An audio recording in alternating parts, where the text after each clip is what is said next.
अभी वर्तमान की सरकार पे भी भरोसा रहता तो ये बिहार में अभी वोटिंग की प्रतिशत 40% नहीं रहता, 60 से 70% और आगे भी जाता। धर्म के नाम पे मत कीजिए ना, काम के नाम पे 10 साल किए आपको दिया ना तो काम गनवाइए ना। मनमोहन सिंह के बराबर धूल बराबर, मतलब कि धूल बराबर भी नहीं होंगे मोदी जी। उसमें बोला गया है कि जितने भी रिसोर्सेज है उस पर दलितों और जो अल्पसंख्यक है उसका प्रथम अधिकार है। किसी गली कुत्ता को वोट दे दीजिए, लेकिन मोदी सरकार को वोट मत दीजिए। सर हम यही पूछ रहे थे कि इस बार युवा किस पे लग रहा है भरोसा कर रही है? युवा इस बार इंडिया अलायंस पे करेगी, युवा इंडिया अलायंस पे करेगी और तेजस्वी यादव जीतेगा।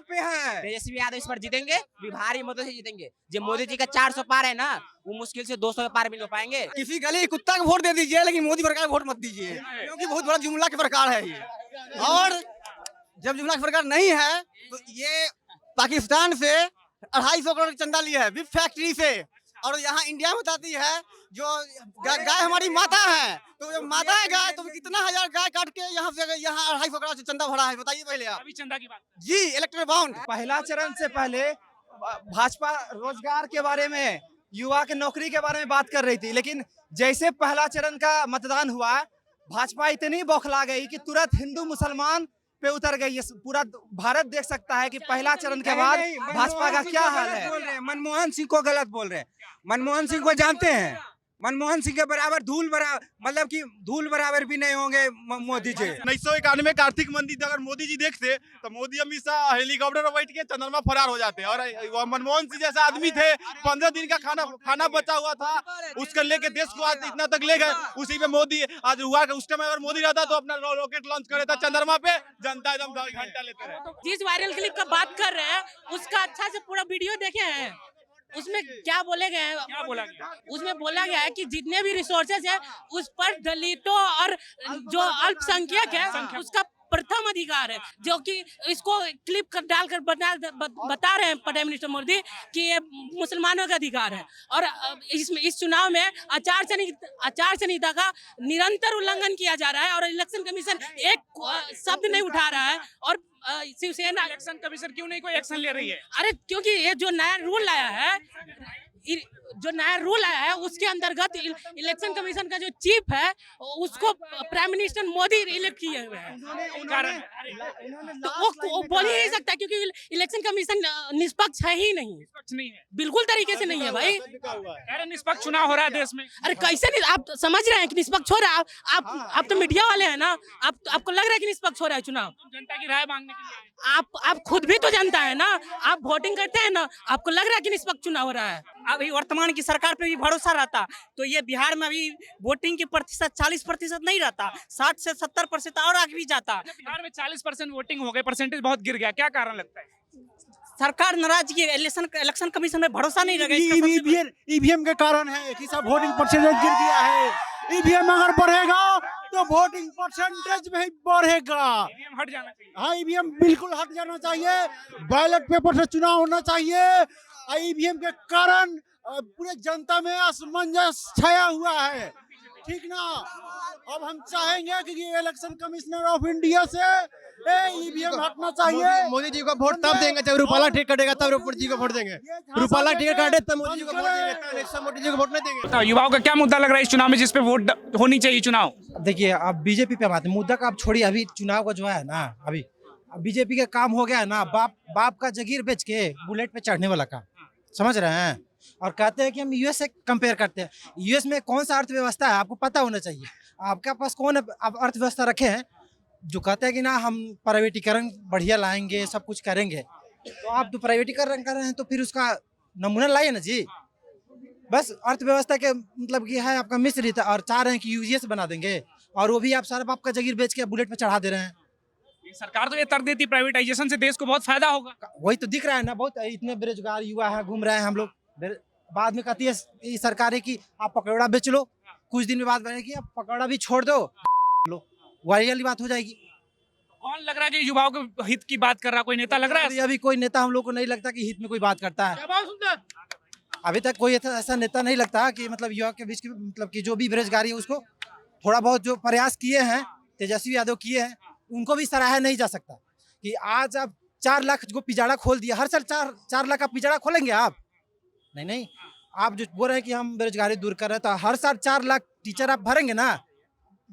और सब जो युवा आ रहा है उसको क्या दीजिएगा आप चुनाव आया तो 4 लाख खोल दिए, हर साल आप 4 लाख चाहिए हम लोग को, देंगे आप? लग रहा है तेजस्वी यादव चुनावी जुमला है, चुनाव के समय वादे कर रहे हैं। ऐसी बातों पे नहीं अभी इन सभी की अपेक्षा वो भी एक बढ़िया किया है। 30 लाख नौकरी की बात कर रहे हैं।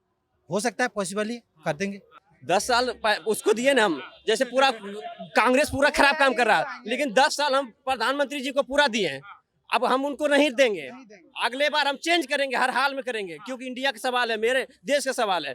सारा चीज देखिए, जितना भी चुनाव आयोग है, जितना भी सारा उसके साथ है, आयोग उसके साथ है। तो निष्पक्ष है देश अरे में। देख रहे हैं ना मोदी उसका कुछ ही अमित शाह का ऐसे फोटो लेके दिखा रहा है, भैया राम भगवान की फोटो दिखे वोट मांग रहा है। जब से चुनाव आयोग उसको सूत रहा था कान में तो करवा दे, क्यों दे रहा है? उसको तो एक्शन लेना चाहिए ना भाई। चुनाव में तो सभी पार्टियां प्रचार प्रसार कर रही है। तो धर्म के नाम पे मत कीजिए ना, काम के नाम पे 10 साल किए आपको दिया ना, तो काम गनवाइए ना। मोदी की गारंटी गिना रहे हैं वो चुनाव में। गारंटी दे रहा है, उसका एक भी गारंटी अच्छा नहीं है, सब एक भी काम अच्छा नहीं गारंटी पर दे रहा है, कभी नहीं। अमित शाह जब उसे एक पत्रकार पूछा गया कि भैया आप बोले थे, पत्रकार पूछा था अमित शाह को, तो बोला था ये भाई जुमला है, सबको पता है, 15 लाख खाते में आए, आपके खाते में आए। किसी इंडिया का किसी के खाते में नहीं आया, मेरे में क्या होगा? मेरे से तो और लेता है यार। वो अप्रेंटिसशिप को खत्म कर दिया 2014 के बाद, अप्रेंटिस के बाद नौकरी मिलता था, उसको खत्म कर दिया मोदी जी आने के बाद। बताइए तो, लाखों लाख आदमी जाकर काम कर रहा है। 5 किलो राशन जो बोल रहे हैं मोदी जी, वो तो कांग्रेस के देना है कि 5 किलो राशन मिल रहा है, पहला ही से देना है। क्या आपका फायदा क्या 5 किलो? उसका घोषणा पत्र में कभी रोजगार के बारे में लिखा है, युवा के बारे में, कि मतलब रोजगार युवाओं के लिए इंटरप्रेन्योरशिप के लिए हम लोन देंगे। क्या लोन देंगे? लोन क्या लोन लेकर क्या करेंगे? सिंगाड़ा बेचेंगे? सिंगाड़ा बेचेंगे? इतना मेहनत से बाप माई पढ़ा रहे हैं यहाँ पर पटना में, सिंगाड़ा बेचने के लिए। लोन जो बोल रहे हैं, लोन के बाद लोन लेने से भारत की जो करेंसी होती है देश भाई, करेंसी गिरती है कि नहीं गिरती है? करेंसी कैसे नीचे होती है? लोन देने से ही करेंसी गिरती है भैया। अर्थव्यवस्था में कहा गया है कि जितने आप लोग लोन लेंगे ना, उतने ही वो करेंसी आपका नीचे डाउन जाएगा। और आप बात कर रहे हैं कि हर एक लालू यादव को बोलते हैं कि चारा घोटाला है, ठीक है। हेमंत सोरेन भी कौन सा घोटाला किए? केजरीवाल, मतलब जितनी पार्टी आपके विपक्ष में लड़ रही है, आपको टक्कर दे रही है, वो सारी पार्टी चोर है। कह रहे जो घोटाला करेगा वो जेल में जाएगा। आप ही एक ऐसे पार्टी कह रहे जो घोटाला करेगा वो जेल में जाएगा। हेमंत सोरेन का कौन सा भैया? तो हेमंत सा कौन सा घोटाला किया? हेमंत सोरेन तो कोई घोटाला किए होंगे ना।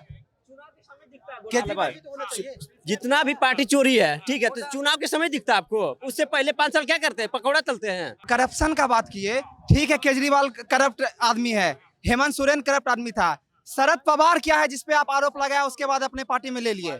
अजित हेमंता विश्व शर्मा क्या है जिसको आपने देश का नहीं पूरे दुनिया का सबसे करप्ट आदमी बोला था, आज उसको अपने पार्टी में रखे हैं। उसको उस पे काहे नहीं ईडी का जांच होता है, काहे नहीं कार्रवाई होता है हेमंता विश्व शर्मा पे? और जो आप 5 किलो राशन का बात किए कि आज 2024 में भी हमारा देश का प्रधानमंत्री अगर 5 किलो राशन पे वोट मांगता है तो ये हमारे देश का दुर्भाग्य है, ये हमारे देश की गौरव का भाग नहीं है कि आज 5 किलो राशन पे हमारा देश का जनता जिंदा है, ये हमारे देश का दुर्भाग्य है। एक सवाल बनता है, ईडी सीबीआई जो जांच हो रही है वो भाजपा किसी नेता के घर पे क्यों नहीं हो रहा है? क्या लगता है इसका जवाब तो भाजपा ही देगी। कि एक वोटर के तौर पे क्या लगता है? हमको एक वोटर के तौर पे ये लगता है कि भाजपा एक करप्शन वॉशिंग मशीन है। भाजपा के सभी नेता एकदम स्वच्छ है, एकदम उसके कोई करप्ट नहीं है। कौन स्वच्छ है? जिसपे भाजपा पार्टी तो छोड़िए, जिसपे नरेंद्र मोदी खुद आरोप लगाते हैं उसको फिर अपने गोदी में बैठा लेते हैं। हम संतान का है, राम भगवान का भक्त है, कोई बाप कोई नहीं बोलेगा कोई। हाँ, हिंदू है बस। मोदी जी ने, भाजपा सरकार ने राम मंदिर बनवा दिया तो फिर तो राम के भक्त नहीं, यूपी वाला बनवा है, मोदी तो कुछ उसमें कुछ दिए हैं, कोई नाम नहीं उसका, ये कुछ कोई नहीं है, उद्घाटन जनता का नाम है बिहार इसमें। की जनता हो चाहे देश की जनता हो, मंदिर मस्जिद से बाहर आ चुका है। हम भगवान है राम मानते हैं, सबका आस्था है, मगर कोई जो अंधभक्त कहेगा कि हमारी सरकार राम को लाया है, पहले राम भगवान आए कि पहले मोदी जी आए हैं? जी बताइए आप लोग, पहले भगवान जी आए हैं ना?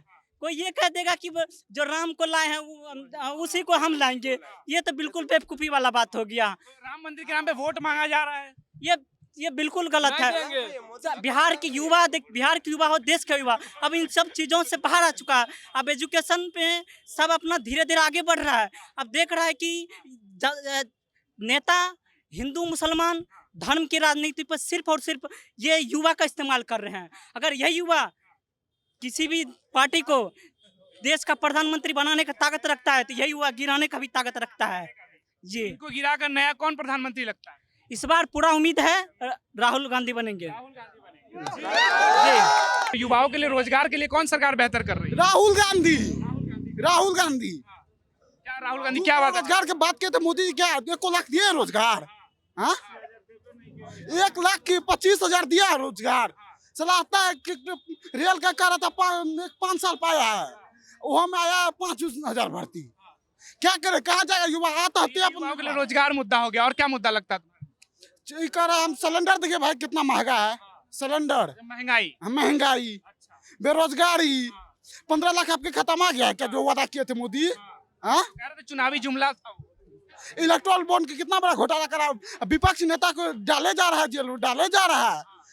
इतना बड़ा घोटाला किया जिसको माल मुसलमान जी को और हिंदू की लड़ाई में लगाता, जिस गाय गोश्त जो काटता है उससे चंदा लिया गया, उसे 2.5 करोड़।